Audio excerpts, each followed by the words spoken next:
네, 북한 새로 읽기 시간입니다. 북한의 주요 현안을 분석하고 전망하거나 북한 사회를 진단하고 대안까지 제시합니다. 자, 오늘도 국민통일방송 데일리 NK 이광백 대표 오셨습니다. 안녕하십니까? 네, 안녕하세요. 네. 자, 지금 북한에서 농업 문제를 집중 논의했던 7차 전원회의가 화제였는데 이 회의가 끝났다면서요, 대표님? 네, 노동당 중앙위원회 네. 제8기 제7차 전원회의 확대회의, 이게 공식 명칭이죠. 예. 2월 26일부터 3월 1일까지 당 중앙위원회 본부에서 거행이 됐습니다. 예. 그래서 노동신문에서 이 내용을 보도를 했어요.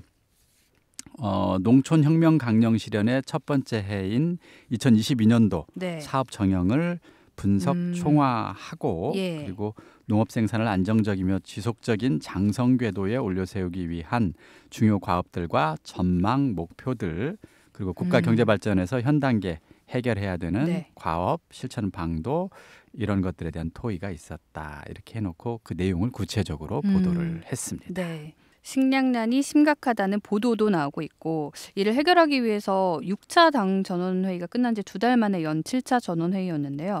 자, 뭐 노동신문 보도를 전해주셨습니다만 뭔가 굉장한 해결책이 나왔을 것 같거든요. 네. 어떤 해결책이 나왔는지 궁금합니다. 그렇습니다. 1년에 한 번 예. 하거나 아니면 네. 상반기 하반기 2번 하거나 그러니까요. 이런 전원회의를 네. 2달 만에 다시 했다? 그것도 식량난이 굉장한 시기에. 네. 그래서 뭔가 많은 사람들은 해법이 나오나? 그러니까요. 시급한 뭔가 네. 현안 대책이 나오나? 이렇게 기대를 했었을 수도 있는데요. 내용을 봤더니 첫 번째 의정으로 물론 농촌 문제를 거론하긴 예. 했습니다. 새시대 농촌혁명 강령 실현을 위한 첫 번째 해 투쟁 정형과 네. 일련의 중요 과업들, 이렇게 해서 김정인 총비서가 강령적인 결론이라고 해서 올해 농사에 나서는 당면 과업과 농업 발전의 전망 목표에 대하여라고 네. 하는 문서를 장황하게 발표를 하긴 했어요. 그래서 거기에 나와 있는 내용들, 네. 목표와 과업의 내용들을 보니까 첫 번째, 이상 기후 현상에 대비한 관계 체계를 완비해 달라. 그래서 5개년 계획이 끝나는 그까지는 예. 관계 체계를 완전히 끝내겠다. 두 번째, 새롭고 능률적인 농기계를 더 많이 만들어 농촌에 보내주자는 것. 세 번째는 간척지 개간과 경지 면적을 늘리는 것. 네. 네 번째, 농업과학 기술 발전을 위한 토대를 높은 수준에 올려 세우는 사업을 추진하자. 그리고 다섯 번째, 눈에 띄는 것은 정보당 수확고를 높이는 데 중심을 두자. 예. 여섯 번째, 농촌 살림집 건설 본격적으로 추진하면서 여러 가지 경험과 교훈이 있었다. 예. 일곱 번째, 농업 부분에 대한 당의 지도를 강화하자. 특히 농촌 당 사업을 개선하자. 이런 내용들이 발표가 됐습니다. 뭔가 좀, 이게 네. 지금 식량난 때문에 많은 사람들이 굶어 그러니까요. 죽어간다는 보도가 네. 우리 지난 시간에도 했었는데요. 예. 그것과 관련된 시급한 대책은 솔직히 없었습니다. 그냥 그러네요. 올해 네. 농업 뭐 이러이러한 정책으로 추진하자라고 하는 대략적인 방향만 제시가 된 겁니다. 한마디로 대책은 눈에 띄지 네. 않았다. 자, 최근에 정말 뭐 아사자가 나온다 이런 보도까지 나오는 와중에 나온 회의인데 식량 문제 해결 대책이 너무 미미한 것 같거든요. 혹시 대표님 보시기에 뭐 그래도 농업 문제 해결을 위해 좀 나온 정책 가운데 눈에 띈다 이런 것이 혹시 있었을까요? 예. 제가 솔직히 이 전원회의를 생각할 때 네. 구체적인 대책은 나오기 어렵다고 사실은 예상을 했었습니다. 그렇다면 그럼 올해 농업 정책의 방향이나 그런 내용만이라도 좀 눈에 띄는 게 있었느냐. 그러니까, 네. 이렇다 할 성과 없는 대책, 기존에 해왔던 네. 대책 또다시 반복했다는 느낌을 피할 아이고. 수가 없습니다. 그 1월 초에 인민경제 발전을 위해서 점령해야 될 12개 중요 고지가 있다면서 제시를 하긴 했었는데 예. 그 첫 번째 고지가 알곡이다. 그래서 식량 문제 해결을 첫 번째 고지로 정했다. 이건 강조를 했어요. 이번 네. 회의에서도. 근데 식량 생산을 늘릴 이렇다 할 정책은 이번에도 뚜렷이 나오지 그래요? 않았다. 네. 그래서 이것도 아쉬웠다는 생각이 듭니다. 자, 그렇다면 어쨌든 뭐 인민 경제를 발전시키기 위해서 12개 중요 고지라고 굉장히 또 거창하게 네. 언급을 했지 않습니까, 북한이요. 이 12개 중요 고지라는 건 어떤 것들일까요, 대표님? 네, 전원회의 네. 6차 전원회의 때 이제 예. 그게 내용이 처음으로 언급이 됐어요. 그래서 새년도에는 인민경제 각 부분에서 달성해야 될 경제 지표하고 12개 중요 고지를 기본 관역으로 정하고 네. 그것을 점령할 방도를 구체적으로 명시했다. 이걸 네. 6차 전원회의 때 어. 발표를 했었는데 지난 1월 5일 날 전원회의 결정 관철을 위한 평양시 궐기 대회가 있었습니다. 예. 시민들 다 모여서 막 집회를 했는데 이때 당이 제시한 올해의 인민경제발전 12개 고지를 무조건 점령하자 이렇게 구호를 외치면서 네. 그 12개 고지가 전광판에 하나씩 이렇게 나열이 됐었습니다. 첫 번째가 알곡입니다. 예, 식량인 거죠. 알곡을 점령하자. 네. 두 번째 전력, 전기를 중요한 고지로 놓고 이것도 점령하자. 세 번째 석탄. 네 번째가 아변 강제였습니다. 그러니까 네. 아변기를 이용해서 성형 가공한 강제입니다. 강철인데 뭐 그게 어쨌든 네 번째 중요한 경제 발전 목표 점령 고지다 이거고요. 다섯 번째가 유색 금속이라고 합니다. 유색 금속이 봤더니 철과 그 합금을 제외한 나머지 모든 금속과 그 합금을 유색 금속이라고 한다고 합니다. 네. 뭐 구리라든가 알루미늄, 납, 아연, 뭐 니켈, 마그네슘, 티타늄, 순, 뭐 텅스텐 등등이 다 포함되는데 이것도 다섯 번째 반드시 점령해야 네. 될 인민경제발전 12개 고지 중에 하나로 포함이 됐습니다. 그렇군요. 일단 5개 이게 순위가 가장 높은 걸 텐데 네. 뭐 알곡이 1등이었으니까 식량 문제를 심각하게 보고 있는 것 같긴 합니다만 혹시 뭐 다른 6번 고지부터 좀 전해주실 수 있을까요? 네, 여섯 번째는 질소 비료였습니다. 아, 이것도 비료요? 농업 문제네요. 네, 그러네요. 질소를 포함한 화학 비료, 뭐 기본 원료는 암모니아라고 하긴 하는데요. 어쨌든 북한 정부는 염화 암모늄 이런 것도 수입하기도 예. 합니다. 꾸준히 어쨌든 질소 비료를 중요한 점령 고지로 제시를 했고 네. 일곱 번째 시멘트. 뭐 시멘트는 이해가 쉽게 되죠. 네. 모든 부분에서 시멘트는 필요하겠죠. 특히 살림집 건설할 때 반드시 필요할 겁니다. 여덟 번째가 재밌어요.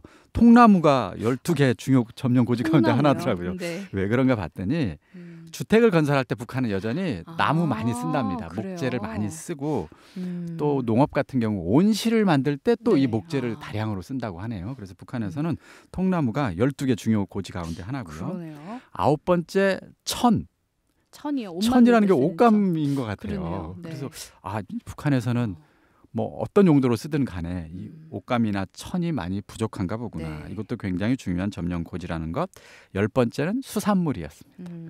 뭐 이건 뭐 그럴듯하다 네. 싶고 11번째가 살림집 중요 고지로 제시가 됐고 마지막 12번째는 철도 화물 수송. 네. 이것도 목표를 정해놓고 그걸 점령하자 이렇게 제시를 한 상황입니다. 근데 이것만 놓고 보고 제가 드는 생각은 이거 북한이 50년 전부터 계속 해오던 내용들입니다. 모두가 반세기가 알곡, 지났는데요. 전력, 석탄 해마다 단 한 해도 빠짐없이 인민경제 발전을 위해서 꼭 이거 많이 만들자고 했던 항목이 이번에 12개가 그대로 또 들어갔어요. 어떻게 이게 변함이 없네요. 그러네요. 네, 좀 발전이 있어야 될 텐데 이렇게 구호로만 외쳐봤자 공허한 외침인 것 같습니다.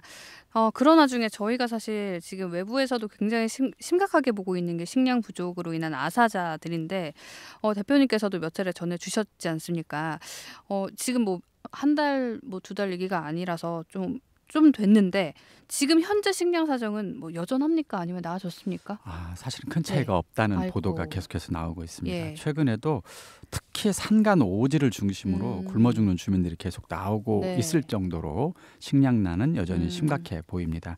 가장 최근에는 3월 초 보도가 있네요. 최근이네요. 함경북도 예. 오지 주민인데요. 네. 같은 마을에 살고 있는 40대 주민이 식량난으로 어려웠다 하다가 결국 끝내 사망했다.